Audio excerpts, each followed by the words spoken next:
Tonight on DC News Now at 5, testimony begins in the double murder trial of a man accused of killing his wife and another man with the family's au pair.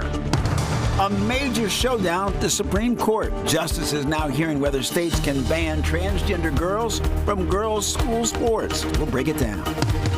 Plus, there has been a small warm-up today. Meteorologist Scott Sumner is tracking when we could see some rain. It's Election Day in Virginia, and 2 Virginia House of Delegate seats are up for grabs. We're speaking to voters ahead. And after being laid off, a mom in the DMV is helping other federal workers with her new platform. That's in today's Tech Talk. You're watching the station covering all of the DMV. This is DC News Now.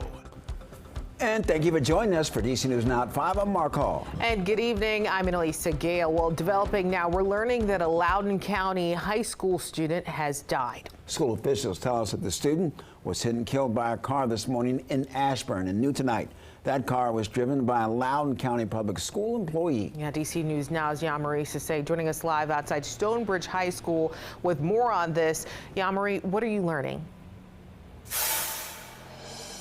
Yeah, this is honestly just a devastating day for the Stonebridge High School community. Now, Loudoun County Sheriff's Office did put out the name of the student that was hit and killed this morning, and she was 20-year-old Kalina Yu of Ashburn. It happened right here at the intersection of Claiborne Parkway and also Portsmouth Boulevard. You can see a lot of people have been stopping by, leaving flowers, and we do know the driver was an LCPS employee, and you can see that growing memorial as many people are just processing the news of what happened this morning. Now, according to the Loudoun County Sheriff's Office, deputies responded to reports of a pedestrian being hit around 9:13 a.m. When they arrived, they found a female victim who was pronounced dead at the scene. Investigators say the driver of the vehicle remained on the scene and is cooperating, and that driver was an employee with the school system and was driving LCPS maintenance vehicle.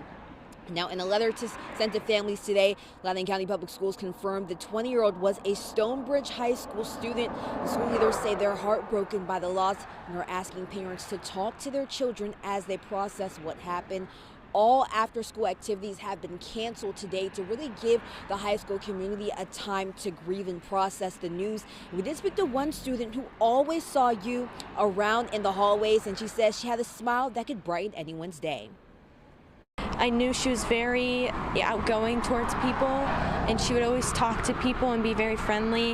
And I didn't know her personally, but it just hurts my heart to see that, the community is obviously grieving. I'm praying for her family and everyone that knew her or was close to her. Now, of course, this is an ongoing investigation. The Loudoun County Sheriff's Office is asking anyone that may have witnessed what happened to reach out to them. In the meantime, you can definitely feel the heartbreak as many people are stopping by, leaving flowers, sending their condolences after what happened this morning. This community is truly, truly grieving, but they are leaning on each other to kind of process everything that took place this morning. For now, reporting right here in Ashburn, I'm Yamari Sase, DC News Now. Yamari, thank you. And switching gears now, right now, testimony is underway in what's become known as the au pair affair murder trial in Northern Virginia. These are live images coming in of the suspect Banfield behind us. And Annalisa, prosecutors and defense attorneys gave their opening statements in the double murder trial for Brendan Banfield in Fairfax County all day long. Yeah, he's accused of plotting the double murder of his wife and another man in an effort to run off in a relationship with the family's au pair. Now, we do want to warn that some of the details of this case can be disturbing. DC News Now's Randy Bass has more from the courtroom. In opening statements, prosecutors said Brendan Banfield told the family au pair of his desire to get rid of his wife, Christine, and even talked of hiring a hitman before he set up that profile to find someone to frame for his wife's murder, setting up her fake account on the FetLife website, saying she was seeking a stranger rape fantasy, chatting with Joseph Ryan for a month, pretending to be his wife before inviting him over while his wife slept. And after staking out the house and watching Ryan go inside, Banfield and the au pair, Juliana Perez Megales, allegedly went back inside, carried out the plot, and called 911. That call was played in court today. There's somebody here. I shot him. But he stabbed her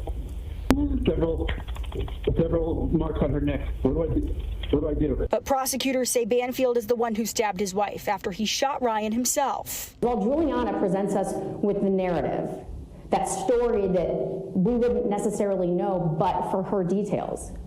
It is the blood evidence that you can rely upon without a doubt. The blood cannot lie.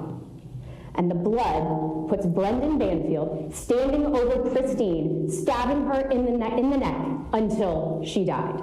Banfield's defense paints a different story, not denying the two had an affair, but saying evidence of so-called online catfishing was called into question by Fairfax police investigators who were removed from the case, and shows Banfield didn't create that profile or send those chats, and that the au pair has changed her story a number of times after she was offered numerous plea deals to testify against Banfield in exchange for a reduced sentence. In the world of digital forensics, they're just saying digital forensics doesn't lie. The whole reason she was arrested was to flip her against my client. You'll hear that evidence from someone other than her and other than me. And they tried, and they tried. In a correspondence that she wrote to my client on January 1st, that was given to him, she says, they want you. All they want is to get you in this case. They want me to say things that aren't true. And that was DC News Now's Randy Bass reporting. She's going to have a live update coming up at 5:30. All right, let's switch gears now. We will continue also to follow this trial and bring you the very latest on air and online at dcnewsnow.com. For the very latest there, head to our website. All right, switching gears to the forecast, meteorologist Scott Sumner joining us here. And Scott, yeah, it's been quiet and fairly pleasant out there. Yeah, if you were able to get out in between the newscasts here to a little walk, it's very, very pleasant outside.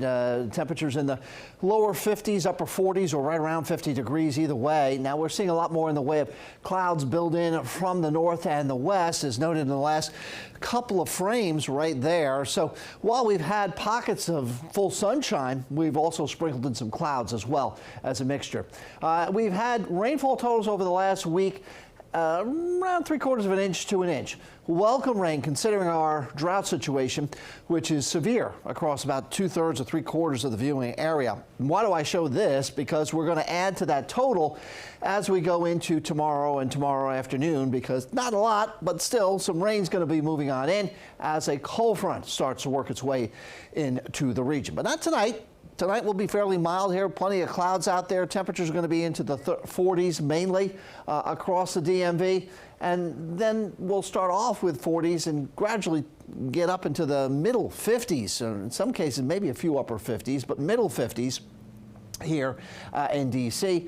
And we'll also bring in those showers. Cold and windy on Thursday. A big drop off in temperature. 24-hour time temperature flip is going to be something like 20 to 25 or even 30 degree difference. So that's going to be pretty dramatic. And then we stay cold on Friday. Stick around. I got that full 7-day forecast coming up. All right, Scott, thank you. Police in Montgomery County say they have 2 suspects in custody in connection to a deadly shooting earlier this month in Gaithersburg. 16-year-old Wisdom Da Silva Baptista and 20-year-old Kevin Jesus Perez Fierro are facing murder and robbery charges in connection to shooting that killed Tayon Prather, an 18-year-old from Gaithersburg. Now, we're told that the shooting happened on Rolling Fork Way, not far from Woodfield Elementary School. Investigators believe that Prather was killed while selling a jacket to the suspects. Both Perez Fierro and Da Silva Baptista are being held while they await bond hearings. Well, the Supreme Court is considering 2 cases about transgender athletes playing in public school sports. Lawyers presenting their arguments today. DC News Now's Gabrielle Caracciolo joins us to break down today's arguments. These cases are from Idaho and West Virginia, 2 of the 27 states that have banned transgender athletes from participating in publicly funded girls' and women's sports. The outcome here is expected to have broad implications nationwide. At the Supreme Court, arguments on 2 cases of transgender athletes wanting to compete in girls' or women's sports. Idaho and West Virginia asked the Supreme Court to allow states to protect women's sports by affirming a basic truth. Women and men are biologically different. What's at issue in this case is fair treatment for all people, including cis people and trans people. The justices are weighing claims of sex discrimination brought by transgender women against the need for fair and safe competition for women and girls, the main argument the states made. As an athlete and a nursing major, it is absurd to suggest that it is fair to put men in women's sports. We deserve protections just like everybody else, and that there has been a history of discrimination against us that warrants the court to take a closer look. In the Idaho case, the athlete transitioned after going through male puberty. But in West Virginia, the plaintiff has taken puberty-blocking medication since age 8. Outside the court, groups of protesters on both sides of the issue gathered. When we start redefining sex and we start redefining reality, it affects all kinds of things. It's equity. It's people being able to express themselves freely and people being able to